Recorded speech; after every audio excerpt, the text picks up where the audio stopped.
Finally दोस्त, आज आपको बतलाते हुए बहुत खुशी हो रही है कि हमारे भोजपुरी के पावर स्टार पवन सिंह का एक और सावन का सॉन्ग शूटिंग हो रहा है, जिसका कुछ तरह वीडियो क्लिप वायरल हो चुका है।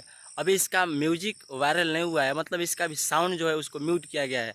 तो दोस्त, जैसे ही इसका अपडेट आप हमारे बीच मिलता रहे तो आप लोगों को हम बतलाएंगे नेक्स्ट वीडियो में। और अभी आपको बतला दें कि हमारे भोजपुरी के पावर स्टार पवन सिंह के जोर शोर से एकदम पूरा वीडियो वायरल हो रहा है। इसका क्लिप जो है, वीडियो का केवल क्लिप वायरल हो रहा है, क्योंकि हमारे पावर स्टार पवन सिंह का एक और सावन का सॉन्ग आप लोगों को बहुत जल्द ही देखने को मिलेगा। यहाँ तक उम्मीद है कि इस सॉन्ग को आदिशक्ति फिल्म से हटा करके वेब म्यूजिक के द्वारा ही रिलीज़ किया जाएगा। और जैसे अगर हम इसका नोटिफिकेशन मिले तो हम आप लोग को बतलाते रहेंगे नेक्स्ट वीडियो के साथ। तो आप लोगों को इस वीडियो के बारे में जानकारी लेकर कैसा महसूस हुआ, नीचे कमेंट सेक्शन में जरूर बताइएगा। और वीडियो अच्छा लगा तो लाइक करके दोस्तों को शेयर करना ना भूलिएगा। आज की वीडियो को यहीं पर क्लोज करते हैं, नेक्स्ट वीडियो के साथ फिर मिलते हैं। तब तक के लिए बेस्ट ऑफ लक, धन्यवाद।